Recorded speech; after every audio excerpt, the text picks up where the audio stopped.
আসসালামু আলাইকুম প্রিয় দর্শক, অন্য মঞ্চের আলাপ চাইতে আপনাদের সকলকে আমন্ত্রণ জানাচ্ছি।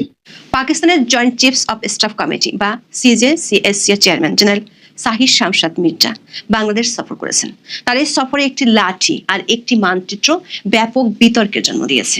সম্প্রতি রাষ্ট্রীয় অতিথি ভবন যমুনায় বাংলাদেশের প্রধান উপদেষ্টা অধ্যাপক মোহাম্মদ ইউনূসের সঙ্গে জেনারেল সাহির শামসাদ মির্জার সৌজন্য সাক্ষাৎ অনুষ্ঠিত হয়। এই সাক্ষাতের পর প্রকাশিত হওয়া দুটি ছবি নিয়ে বিতর্ক দেখা দিয়েছে, আর এই বিতর্ককে কেন্দ্র করে ঝড় তুলেছে সোশ্যাল মিডিয়ায়। প্রথমত, জেনারেল মির্জার হাতে থাকা একটি আনুষ্ঠানিক সামরিক ব্যাটন যা সোয়াগার স্টিক নামে পরিচিত। সামরিক বিশেষজ্ঞরা বলছেন, বাংলাদেশের নিরাপত্তা আইনে একটি বিদেশি সামরিক অফিসারের ব্যাটন বহন আইনসম্মত নয়। ফলে জেনারেল মির্জা কিভাবে রাষ্ট্রীয় সর্বোচ্চ নিরাপত্তা ব্যবস্থার মধ্যে এ ধরনের সামরিক ব্যাটন ব্যবহারের অনুমতি পেলেন, সেই প্রশ্ন তুলেছেন অনেকেই। বিশেষ করে আরেক দেশের সরকার প্রধানের সঙ্গে সৌজন্য সাক্ষাতে এই সোয়াগার স্টিক বহন করা রাজনৈতিক ও কূটনৈতিক শিষ্টাচারের মধ্যে পড়ে কি না তা নিয়ে প্রশ্ন উঠেছে। দ্বিতীয়ত, অধ্যাপক ইউনূস জেনারেল মির্জাকে একটি বই উপহার দিয়েছেন। ভারতীয় সংবাদ মাধ্যম ইন্ডিয়া টুডে দাবি করেছে, ওই বইয়ের প্রচ্ছদে ভারতের আঞ্চলিক সার্বভৌমত্ব চ্যালেঞ্জ করা একটি বিতর্কিত মানচিত্র ছিল। তবে অধ্যাপক ইউনূসের দপ্তরের ফ্যাক্ট চেক উইং থেকে বিষয়টিকে অসত্য ও কল্পনা প্রসূত বলে দাবি করা হয়েছে। প্রশ্ন উঠেছে, এই দুটি ছবি কি নিছক কূটনৈতিক ভুল, নাকি ছবি দুটি বাংলাদেশের পররাষ্ট্রনীতিতে একটি গভীর মৌলিক পরিবর্তনের সংকেত দিচ্ছে? বিস্তারিত জানতে চলুন যাওয়া যাক বিশ্লেষণে। গত বছর আগস্টে আওয়ামী লীগ সরকারের পতনের পর বাংলাদেশের পররাষ্ট্রনীতিতে কিছু মৌলিক কৌশলগত পরিবর্তন শুরু হয়। অভিযোগ আছে, আওয়ামী লীগের 16 বছরের পররাষ্ট্রনীতি ছিল ভারত কেন্দ্রিক। বিপরীতে অধ্যাপক ইউনূস দায়িত্ব নেওয়ার পর পাকিস্তান ও চীনমুখী কূটনৈতিক অবস্থানের দিকে ঝুঁকে। এমন পটভূমিতে ঢাকা ইসলামাবাদ সম্পর্ক দ্রুত উষ্ণ হতে শুরু করে। 1971 সালের স্বাধীনতা যুদ্ধের পর থেকে দুই দেশের সম্পর্ক ঐতিহাসিকভাবে টানাপোড়েনের মধ্যে ছিল, কিন্তু অন্তর্বর্তী সরকারের আমলে সে সম্পর্ক স্বাভাবিকরণের প্রক্রিয়া ত্বরান্বিত হয়।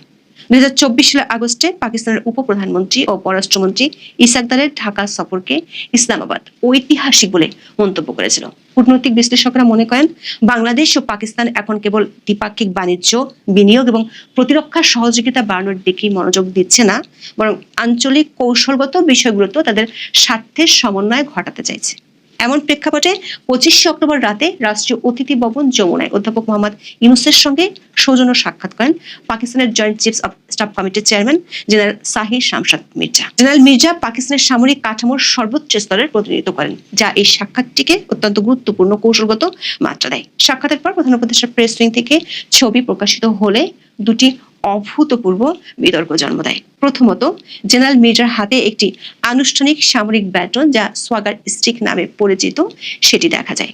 দ্বিতীয়ত, ইউনূস কর্তৃক মির্জাকে উপহার দেওয়া আর্ট অফ ট্রায়াম্ফ নামক একটি বইয়ের প্রচ্ছদে দেখা যায় এক বিতর্কিত মানচিত্র, যেখানে ভারতের উত্তর পূর্বের কিছু অংশকে বাংলাদেশের ভূখণ্ডের অংশ হিসেবে দেখানো হয়েছে বলে দাবি করা হচ্ছে।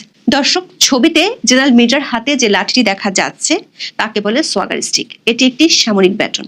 সমরশাস্ত্র অনুযায়ী এটি ব্রিটিশ সামরিক ঐতিহ্য থেকে আসা একটি উপকরণ।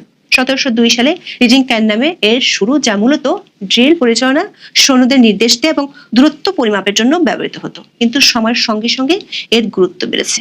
বর্তমানে এটি কমান্ডার সামরিক প্রথা অনুসরণকারী বাহিনীতে আনুষ্ঠানিক পোশাকের অংশ এবং কর্তৃত্ব, নেতৃত্ব ও কমান্ডের প্রতীক হিসেবে ব্যবহৃত হয়। পাকিস্তানে এই ধরনের ব্যাটনকে বলা হয় মালাক্কা। পাকিস্তানের সামরিক কাঠামোর সর্বোচ্চ স্তরের কর্মকর্তা জেনারেল মির্জার জন্য এই প্রতীক বহন তার সামরিক কর্তৃত্বের গুরুত্ব তুলে ধরে। এটি আত্মবিশ্বাস ও স্থিরতার প্রতীক হিসেবেও বিবেচিত হয়। প্রশ্ন উঠেছে, অন্য একটি সার্বভৌম দেশের সরকার প্রধানের সঙ্গে ঘরোয়া সৌজন্য সাক্ষাতে এই সামরিক প্রতীক বহন করা কি কূটনৈতিক শিষ্টাচারের মধ্যে পড়ে?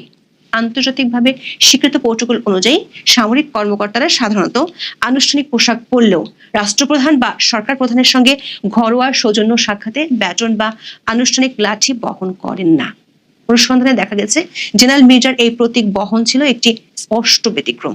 এর আগে ভারতীয় সেনাপ্রধান জেনারেল মনোজ পান্ডে কিংবা যুক্তরাষ্ট্র ও চীন সফরকারী জেনারেলরা তাদের ঢাকা সফরে অসামরিক অনুষ্ঠানে ব্যাটন বহন করেননি। জেনারেল মির্জার হাতে সোয়াগার স্টিক থাকলেও ছবিতে বাংলাদেশের কোনো সেনা কর্মকর্তার হাতে সেরকম কিছু ছিল না। ফলে সামরিক দৃশ্যপটে কার্যত শামসাদ মির্জাকে সর্বোচ্চ র্যাঙ্কের কোনো কর্মকর্তা মনে হয়েছে, আর বাকিরা তার অধীনস্থ।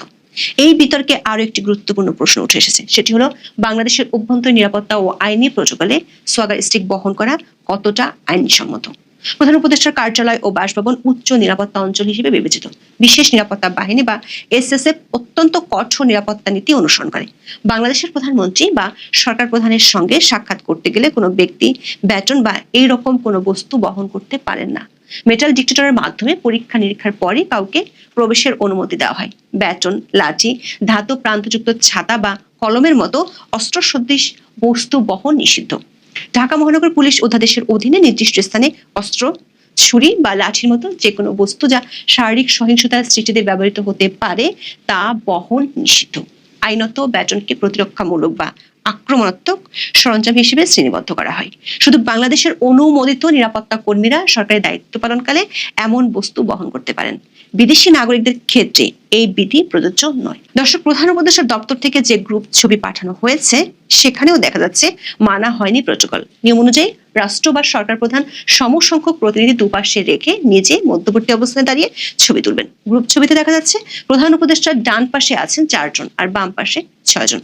অধ্যাপক ইউনূসের বামে জাতীয় নিরাপত্তা উপদেষ্টা খলিলুর রহমান ও সেনা সদর দপ্তরের 2 মেজর জেনারেল পদমর্যাদার কর্মকর্তা সহ একজন লেফটেন্যান্ট কর্নেল। ডানে জেনারেল মির্জা, ঢাকায় নিযুক্ত পাকিস্তানের ভারপ্রাপ্ত হাই কমিশনার, পাকিস্তান নৌবাহিনীর কমান্ডার